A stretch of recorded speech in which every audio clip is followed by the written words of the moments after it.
Black Myth Wukong is making history, ladies and gentlemen. It has reached the second biggest game of all time on Steam, as well as the #1 single player game on Steam of all time. This thing is breaking records left and right.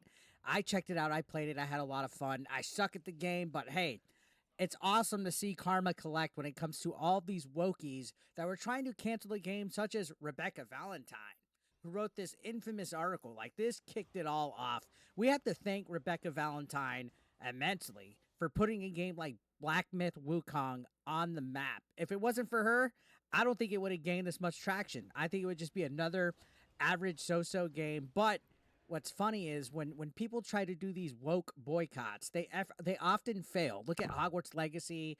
Look at everything that's happened in the past with anything that they try to cancel. It immediately backfires because this modern audience that everybody's catering to doesn't exist. Instead of making great games that are based on entertainment and great mechanics, combat, stuff that engages you, they want woke ideology. They want political narratives. They want a little safe space so they can relate to whatever characters in the game that fills out a DEI checkbox. They'd rather have a person of color that is LGBTQ in a game than actually have a game that is entertaining for everybody. They want it their way or no way at all, right? Isn't that a Queen song? Either way, this echo chamber transfers all the way down on that side of things. If you're a Wokey, you have to have your echo chamber. Nobody could be any kind of different opinion. Nobody could be their own individual. And Rebecca Valentine found out the hard way after writing this article. Again, it spread all this fake stuff that Game Science was sexist and misogynistic and all this bullshit. It backfired to the point where she has gone into hiding, ladies and gentlemen. Her stuff is shut the fuck down. She's not publicly on Twitter at this point. She went and blocked everybody after she went protected tweets.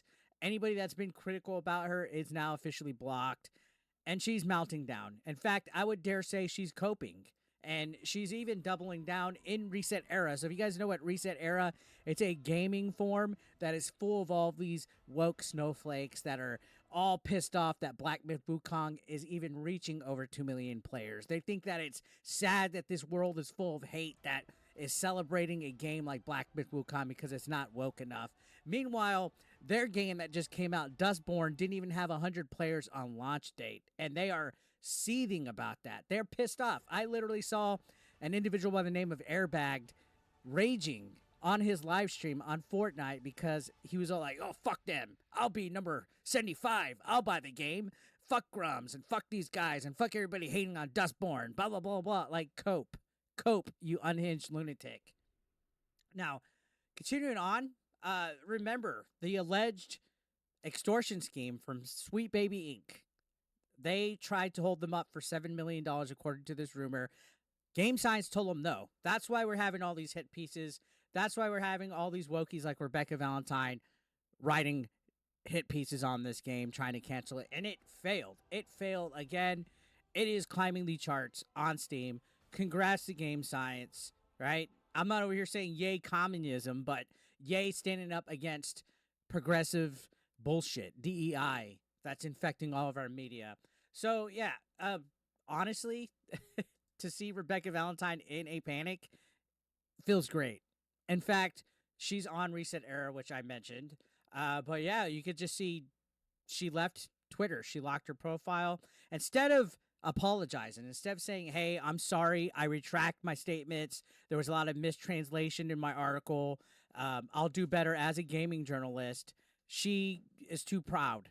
And that's how they all act. They will never hold themselves accountable to anything. Yellow Flash actually exposed what she's saying on ResetEra, which is essentially doubling down. So he said the IGN journalist who attacked Black Myth Wukong devs defends her heat piece on them.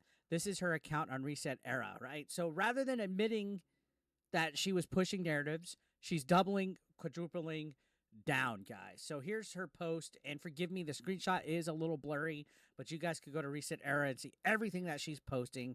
It's super cringe. It's super cringe to see all the people over there agreeing with her as well. She basically said, Ki-hoon and I are extremely confident in our work. So she's not saying her article is bullshit. She's backing it up. And Ki-hoon is the person that did the translation. They don't even speak native Mandarin. So they mistranslated certain things that made them paint game science in a bad light, essentially. She's saying, we checked and verified everything very, very digitally. I'd go so far as to say this is my proudest work as a journalist so far, even if I wish it wasn't necessary. This is your proudest work? This hit piece is your proudest work as a journalist? I'm shivering at the thought of what your previous proudest work was. You call this proud journalism? You have zero integrity, Rebecca. You have zero integrity. And Ki-hoon Chan as well is a complete moron. You guys failed. You guys tried to attack a developer because they didn't cave in to Sweet Baby Inc., which there's this whole rabbit hole that we could assume that you're in deep with, that you're involved with, that you have benefits to pushing Sweet Baby Inc. We've seen it all. It's a whole bunch of quid pro quo between all these people. We've even seen Second Wind with Nick Calandra recently get exposed. They're all the fucking same. So continuing on, she says, but I won't pretend that getting dozens of emails and tags on social daily accusing me of mistranslating or whatever doesn't occasionally worm its way into my brain.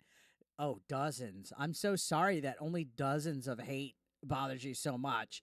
Imagine thinking that creators that actually make daily YouTube content, including myself, don't get hateful comments, don't get hateful emails, tags. It's part of being a public figure. You signed up to write articles for IGN, which is one of the most divisive gaming journalism websites out there, if we could even call it gaming journalism, and you can't handle dozens of messages and emails. Shut the fuck up. She says, I feel like I'm being gaslit every time I log on. No, you're the one gaslighting yourself. You're the one going and protecting your tweets and blocking everybody after saying stupid shit, doubling down, and now you're playing victim, which this is what they need, guys. This is what activists need. They need something to make them feel like they're a victim. They all need it. This means that things are going according to their plan if they're able to be oppressed. It's almost like they try to outdo each other. Well, I'm a lesbian. I'm held down. I'm a gay black man. I'm held down. I'm this. Like, they have to outdo each other, guys. It's a identity politics competition, if you know what I mean. They all have to do it. So continuing on with this fucking cope session that she's having, and in between all this, this is just a screenshot, but if you look at all of these threads, it's a whole bunch of woke people just sucking her off. They all just suck each other off at ResetEra. She says, genuinely, this is the worst I've ever been harassed. Oh, poor me. The last few days have been a nightmare. It's so depressing. How many people manage to invent a bunch of fake, false claims about our work and then manage to dominate the narrative about them so completely that now so many believe that it's our well-sourced and easily verifiable article that's false and not the absolute batshit claims of extortion and mistranslation. So thank you seriously for supporting journalism. Means a lot. Wow. Rebecca, you don't even support journalism because you have no integrity when it comes to it. Nobody does on that side of things. That's why this whole Gamergate 2.0 thing is kicking off so harshly, because you guys are being exposed for the frauds that you guys are, and you're hiding behind harassment and I have you blocked, but you're still circumventing it. And guess what? Having people blocked doesn't mean that you're immune to them criticizing anything that you write, put out, or anything, even if it is behind a block. I don't know why they think that they're automatically immune to any of that. And then they continue to antagonize and prod.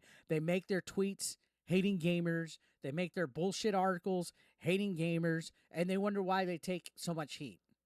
They're zero self-awareness involved with any of them.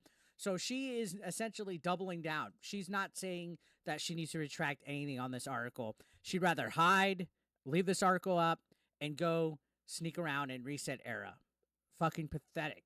Now, you can see people are saying, thank you for retiring. You're such a useless person. Now, here's a screenshot from what they posted. It's another post, I guess, that they had on ResetEra, where they're essentially just quadrupling down, playing this victim act. You can see they say, I really would like to encourage folks to read my and Ki-hoon's article from October, so the hit piece, which is linked elsewhere in the thread. not just skim or read summaries, but really read it. I think a lot of what's happened since we published it has gone on to prove the point of the article. It's not that the game itself is sexist. It seems fine from what I've heard, though I haven't played it yet, so I cannot fully say. So she wrote an article about this game, and she hadn't even played it yet. Right? She just based her stuff off a demo. Her article that she wrote, this hit piece, instead of talking about the demo experience that she had, she focused it on misogyny and sexism rumors. And speaking of airbagged earlier, on his Raid stream last night playing Fortnite, he was like, if you haven't played the fucking game, you shouldn't have anything to say about it.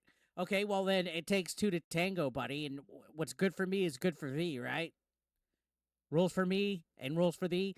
If Grums isn't allowed to talk about it because you think he hasn't played the game enough, then Rebecca Valentine's not good enough to talk about it because she admits that she hasn't played it. You see how this works? She said it's not even that the whole studio is toxic.